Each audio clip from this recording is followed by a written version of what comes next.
హైదరాబాద్ ఎన్టీఆర్ స్టేడియంలో జరుగుతున్న 38వ book fair లో పబ్లిక్ సందడి నెలకొంది. ఆదివారం వీకెండ్ కావడంతో పెద్ద ఎత్తున పాఠకులు వచ్చి పుస్తకాలు కొనుగోలు చేశారు.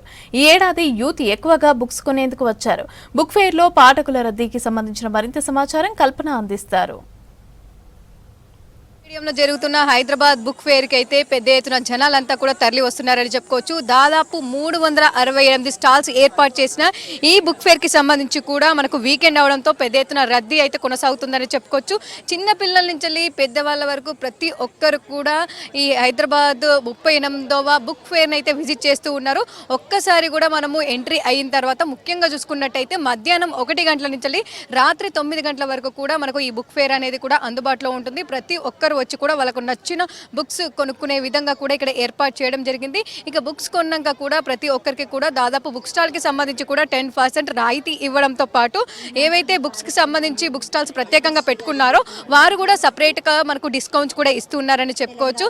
ఇక ఎంట్రీ అవ్వడంతోనే మనకు దాదాపు 10 రూపాయలతోనే టికెట్ అనేది కూడా ఏర్పాటు చేయడం జరిగింది. ఇక ఎవరైతే విద్యార్థులు ఉంటారో వాళ్ళందరికీ కూడా ఫ్రీ ఎంట్రీ ఏర్పాటు చేయడం జరిగింది. వాళ్ళ ఐడి కార్డు కావచ్చు చూయిస్తే మనకు ఫ్రీ ఎంట్రీ అనేది ఉంటుంది. సో మనకు ఇక్కడ ముఖ్యంగా చూసుకున్నట్టయితే ఈ సంవత్సరం ఇది కొత్తగా ఏర్పాటు చేశారనే చెప్పుకోవచ్చు.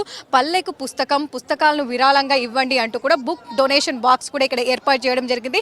ఎవరైతే వాళ్ళ దగ్గర సంబంధించి కూడా బుక్స్ ఉంటాయో వాళ్ళు చదివినవి ఉంటాయో దాంతోపాటు ఎక్స్ట్రాగా బుక్స్ ఉంటాయో అవన్నీ కూడా డొనేట్ చేసే విధంగా కూడా పెద్ద పెద్ద బాక్సెస్ కూడా ఒక 2-3 కూడా మనకు ఈ బుక్ స్టాల్కి సంబంధించి కూడా ఈ బుక్ ఫెయిర్లో ఏర్పాటు చేయడం జరిగింది. ఇంకా వచ్చే వాళ్ళంతా కూడా వాళ్ళ ఇంటి దగ్గర ఉన్న బుక్స్ కావచ్చు ఎక్స్ట్రా బుక్స్ కావచ్చు అవన్నీ కూడా డొనేట్ చేస్తూ ఉన్నారని చెప్పుకోవచ్చు. ఇట్లా దాదాపు 13 లాంగ్వేజెస్కి సంబంధించి 17 రాష్ట్రాలకు సంబంధించి స్టాల్స్ కూడా ప్రత్యేకంగా ఏర్పాటు చేయడంతో కూడా నచ్చిన బుక్స్ కొనుక్కుంటూ ఉన్నారు. అదేవిధంగా ఇక్కడే చదువుతూ సేదతీరుతున్నారు వాళ్ళ ఫ్రెండ్స్తో కావచ్చు. చాలామంది కూడా కాలేజ్ గోయింగ్ గర్ల్స్ కావచ్చు అదేవిధంగా యువత కావచ్చు తల్లిదండ్రులకు సంబంధించి కూడా వాళ్ళ పిల్లల్ని బుక్ ఫెయిర్కి తీసుకొని రావాలి. వాళ్ళకు కూడా బుక్స్కి సంబంధించి పుస్తక పఠనం అనేది కూడా నేర్పించాలి అని చెప్పేసి కూడా చాలామంది వాళ్ళ కిడ్స్ని తీసుకొస్తున్న సందర్భాలు కూడా మనం ఎక్కువగా చూస్తూ ఉన్నాము. ప్రత్యేకంగా మనకు ఇక్కడ దాదాపు మనకు స్టేజ్ ఏర్పాటు చేయడం జరిగింది. దాంట్లో మనకు సాంస్కృతిక కార్యక్రమాలు కావచ్చు ఏవైతే మనకు నృత్యాలు ఉంటాయో సాంగ్స్ వాళ్ళంతా పాడే వాళ్ళకి సంబంధించి కూడా ప్రత్యేకంగా వచ్చిన వాళ్ళను అలరించేందుకు మన సంస్కృతి సాంప్రదాయం తెలియజేయేందుకైతే సపరేట్గా స్టేజ్ ఏర్పాటు చేయడం జరిగింది. దీంతో బుక్స్ కొనే వాళ్ళు వచ్చిన వాళ్ళు ఎవరైతే ఉంటారో వారంతా కూడా ఇక్కడ సాంస్కృతిక కార్యక్రమాలు స్టార్ట్ అవ్వడంతోనే వాళ్ళంతా కూడా వచ్చి వీక్షిస్తూ ఉన్నారు. మరి మనతో పాటు కొంతమంది పబ్లిక్ ఉన్నారు. ఎక్కడి నుంచి వచ్చారు ఏంటి బుక్స్కి సంబంధించి ఏమేమి బుక్స్ తీసుకున్నారు రద్దీ ఎలా ఉందో వాళ్ళతో మాట్లాడి తెలుసుకుందాం. చెప్పండి మీ పేరు? నా పేరు బిందు. ఎక్కడి నుంచి వచ్చారండి? నేను మోతీనగర్ ఎర్రగడ్డ సైడ్ నుంచి వచ్చాను. మా ఫ్రెండ్స్తో వచ్చాను. This is the first time నేను ఈవెంట్కి రావడము. త్రూ ద ఇన్స్టాగ్రామ్ నేను తెలుసుకున్న ఇట్లా బుక్ ఫేర్ ఉంటుందని. And I see about 300 stalls ఉన్నాయి. It's very book fair. చాలామంది యంగ్స్టర్స్ ఉన్నారు, చిన్నపిల్లలు ఉన్నారు. చిన్నపిల్లల నుంచి తెలుగు సాహిత్యం, English, second hand books everything అన్నీ అవైలబుల్ ఉన్నాయి. It's really lovely to see youngsters and kids here. Telugu ఇంకా ఎక్కువ మంది పుస్తకాలు చదివితే ఇంకా తెలుగు బట్ వాల్యూ పెరిగితే ఇంకా బాగుంటుంది. సో మీరు ఎట్లాంటి బుక్స్ తీసుకున్నారు? బుక్స్ చదువుతూ ఉంటారా? మీకు కూడా ఇంట్రెస్ట్ ఉంటుందా? అంటే రీసెంట్గానే స్టార్ట్ చేశాను. Actually one reason I started reading books. ఈ digital phones and laptops work ఎక్కువ డిజిటలైజేషన్ ఏదైతే ఉందో మనం చూసి దాని నుంచి తప్పించుకోవడానికి నేను బుక్స్ చదవడం స్టార్ట్ చేశాను. మోస్ట్లీ సుధామూర్తి గారివి, ఎండమూరి గారివి, ఇంకా ఎద్దనపూడి సులోచనారాణి వీళ్ళ బుక్స్ తీసుకోవడం స్టార్ట్ చేశాను. బట్ ఇప్పుడు ఇంకా చలంగారి బుక్స్ అవి తీసుకున్నాను అనమాట. మీరు చెప్పండి, అంటే సండే బుక్ స్టాల్ రష్ ఎట్లా ఉంది? ఎంతసేపు అవుతుంది వచ్చి? వెయిట్ ఏమైనా చేశారా? వెయిటింగ్ క్యూ లైన్లో చాలా ఎక్కువ వెయిటింగ్ ఉంది. యాక్చువల్లీ వీక్ డేస్తో కంపేర్ చేసుకుంటే వీకెండ్స్లో ఇంకా రష్ ఎక్కువ ఉంది. ఎనీహౌ లాస్ట్ ఇయర్తో కంపేర్ చేసుకుంటే ఇంకా ఎక్కువ ఉంది. ఇది 3rd ఇయర్ రాబట్టి మేము.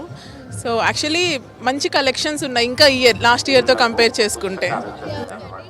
ముఖ్యంగా ఏంటంటే బుక్ స్టాల్స్ బుక్ ఫేర్ ఏదైతే ఉందో చాలా వరకు మనకు బుక్ స్టాల్స్ అనగానే బుక్స్ చదవడం అనగానే సీనియర్స్ ఎక్కువ గుర్తొస్తూ ఉంటారు.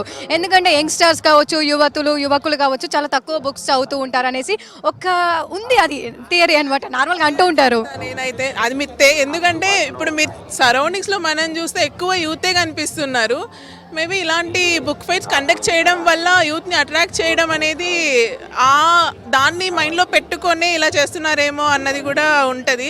ఎందుకంటే ఇందాక మేము క్యూ లైన్లో నిలబడినప్పుడు మొత్తం ఇలా చూస్తే కనుక ఇంతమంది బుక్స్ చదివే వాళ్ళు ఉన్నారా అన్న ఇది మాకు వచ్చింది. We are discussing the same thing. ఇంతమంది రీడర్స్ ఉన్నారు, దట్ ఓన్లీ హైదరాబాద్లో. ఓకే అండి, సో మీరు ఎట్లాంటి బుక్స్ చదువుతూ ఉంటారు, మీరు ఎట్లాంటి బుక్స్ తీసుకున్నారు మరి? I mean to novels mostly, or else like self help books prefer చేస్తాను. That with like daily using లాంగ్వేజెస్తో ఉంటే అది ఇంకా బెటర్గా ఉంటుంది నాకు. సో నేనైతే వాటికే వెళ్ళిపోతాను. సో వాళ్ళకి నచ్చిన పుస్తకం ఇక్కడ దొరుకుతూ ఉండడంతో ఎక్కువగా విజిట్ చేస్తున్నారని చెప్పుకోవచ్చు. ఇక ఓవరాల్గా చూసుకున్నట్టయితే బుక్ ఫేర్లోనైతే మనకు పబ్లిక్ సందడి కొనసాగుతుందనే చెప్పుకోవచ్చు. పుస్తకాల పండక్కి పుస్తకాల లవర్స్ అంతా కూడా వచ్చి వాళ్ళకి నచ్చిన పుస్తకం కొనుక్కొని వెళ్తూ ఉన్నారు. ఫ్యామిలీస్తో వస్తున్నారు, ఫ్రెండ్స్తో వస్తున్నారు, దాంతోపాటు చిన్నపిల్లలు స్కూల్స్ తరపున వస్తున్నారు. ఇట్లా చాలా వరకు అయితే ప్రతి ఒక్క ఏజ్ నుంచి వెళ్ళి కూడా పెద్దవాళ్ళ వరకు చిన్నవాళ్ళు ప్రతి ఒక్కరు వచ్చి కూడా వాళ్ళకు నచ్చిన పుస్తకాలు కొనుక్కుని వెళ్తున్నారని చెప్పుకోవచ్చు. ఇక ఓవరాల్గా చూసుకున్నట్టయితే బుక్ ఫేర్లో అయితే మనకు సందడి వాతావరణం నెలకొందనే చెప్పుకోవచ్చు. కెమెరా పర్సన్ మనీతో కల్పన, V6 న్యూస్, హైదరాబాద్.